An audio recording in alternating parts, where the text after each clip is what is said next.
Hello साथियों, जय हिंद आप सभी को। तो ध्यान दीजिएगा, कल हम कूलॉम्स लॉ बताए थे। उम्मीद है आप लोग रिवीजन कर लिए होंगे। ठीक है, तो आज हम बताने वाले आपको है Coulomb's law in vector form, यानी कूलॉम का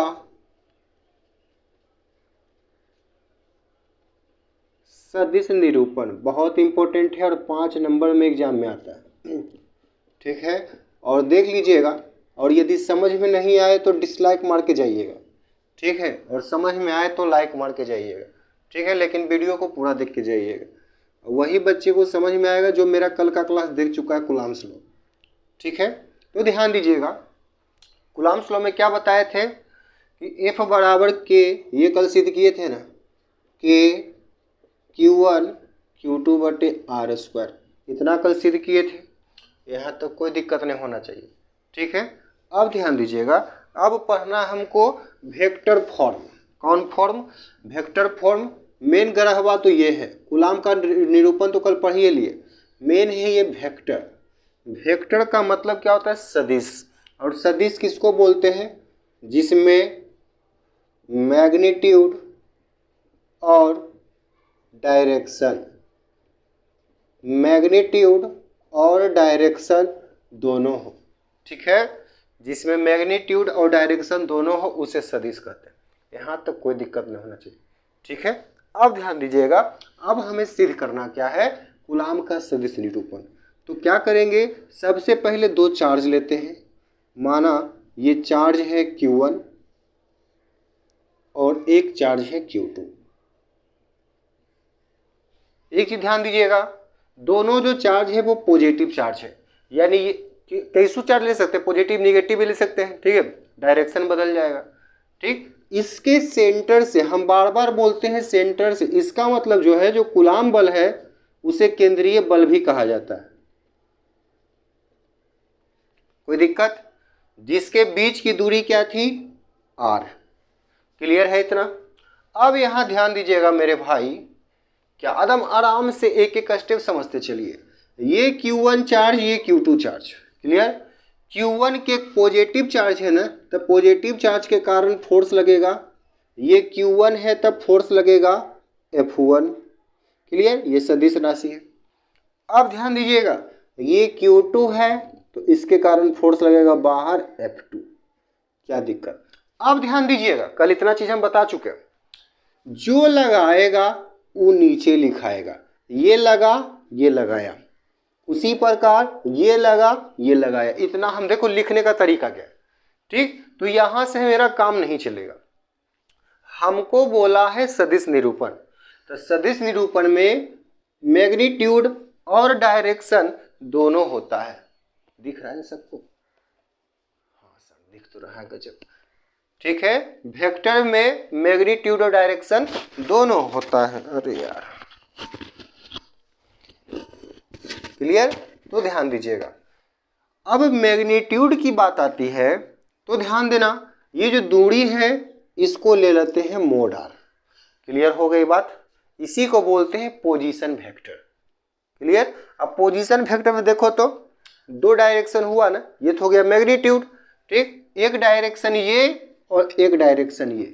ठीक, तो एक डायरेक्शन मेरा ये वाला हुआ और एक डायरेक्शन मेरा ये वाला हुआ।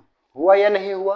तो देखिए यहाँ पे थोड़ा ट्रिक आपको हम बता रहे हैं। इस डायरेक्शन में है तो इसका डिस्प्लेसमेंट वेक्टर क्या निकलेगा? 1 2 है तो यहाँ लिखेंगे R1 माइनस R2।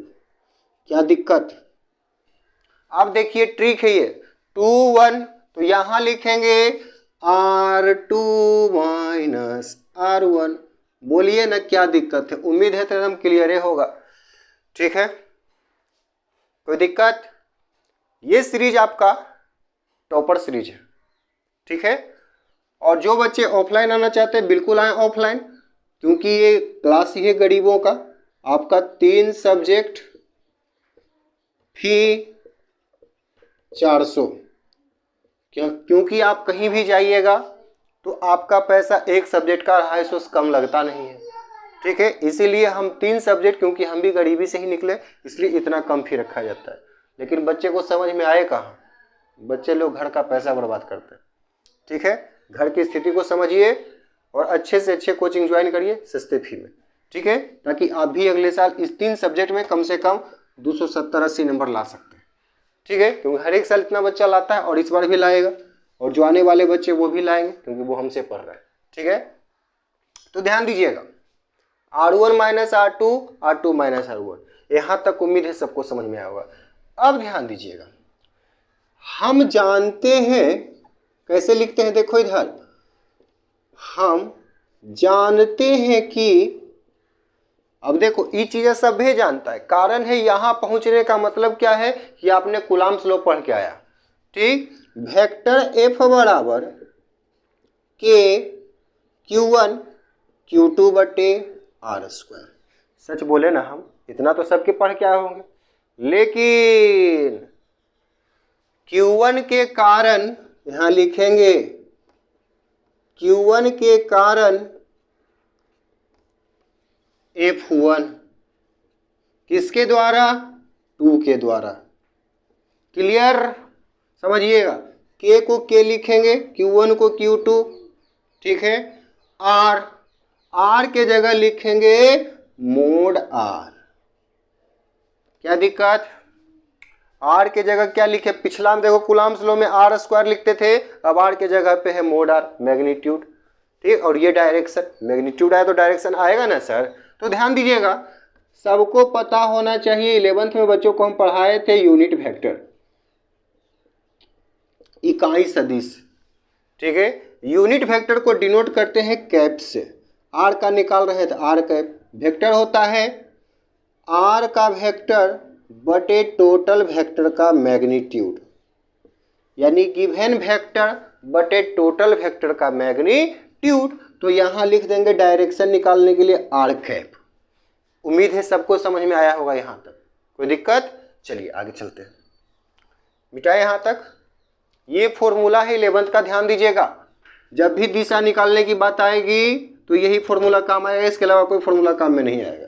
ठीक है, जो बच्चों को 11th में पढ़ाए थे और अभी भी रिवीजन करा दिए, फॉर्मूला कॉपी में नोट कर लीजिएगा। ठीक, उसके बाद लिखेंगे F12 बराबर K Q1 Q2 बटे मोड में R² तो लिख दिए। R कैप का फॉर्मूला हम क्या लिखे थे, R का वेक्टर बटे टोटल वेक्टर का मैग्नीट्यूड। यहाँ तक क्या दिक्कत, कोई दिक्कत नहीं सर। अब ध्यान दीजिएगा आगे, तो लिखेंगे F12 बराबर K Q1 Q2 बटे मोड में R12 के लिए लिख रहे हैं ना, तो इसका क्या है R1 माइनस R2, तो मोड में R1 माइनस R2 का मोड। क्या दिक्कत यहाँ तक, स्क्वायर है तो स्क्वायर दे दीजिए। ठीक है, उसके बाद R का वेक्टर है, तो R का वेक्टर रहने के लिए R का वैल्यू है R1 माइनस R2, तो यहाँ कुछ नहीं लिखेंगे, R1 माइनस R2 ऐसे ब्रैकेट में करके वेक्टर चढ़ा देंगे, हो गया R का वैल्यू है, ऊपर में वेक्टर बटे, देखिए जैसे जैसे फॉर्मूला वैसे वैसे हम कर रहे हैं। मोड में अब यही चीज को लिख देंगे मोड में,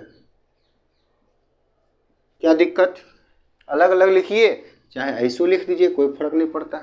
ठीक है, तो ध्यान दीजिएगा आगे, F12 बराबर K Q1 Q2 बटे, अब देखिए तो आधार दोनों का समान है तो पावर क्या होता है, जुड़ता है, तो यहाँ लिखेंगे R1 माइनस R2 कि RQ, ये लिखेंगे, इसको लिख सकते हैं R का वेक्टर, कोई दिक्कत, ये वैल्यू है RA के है ना।